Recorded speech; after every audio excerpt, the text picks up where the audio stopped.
पातळी सोडून जर का टीका झाली तर मला वाईट वाटतं. कारण असं आहे की महिला राजकारणामध्ये काम करतायत, महिला सामाजिक क्षेत्रात काम करतायत, ते आपलं म्हणणं मांडतायत, त्या ज्या मुद्द्यांच्या आधारे बोलतायत त्या मुद्द्यांवर बोलूया ना. तुमचं मत वेगळं असू शकतं, तुमची आयडिओलॉजी वेगळी असू शकते, माझं मत वेगळं असू शकतं.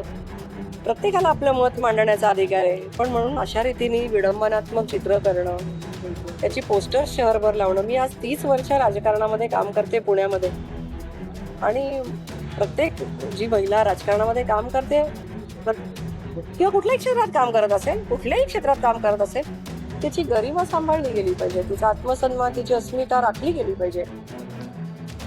पण असं जर का टीका झाली आणि बुधवार पेठेला नाव द्या मस्तानीबाई साहेबांचं, म्हणजे त्यांनी मस्तानीबाई साहेब कोण आहेत हेही वाचलेलं नसतं, मेधा कुलकर्णी कोण आहेत हेही माहिती नसतं, श्रीमंत बाजीराव पेशवे काय आहेत हे माहिती नसतं.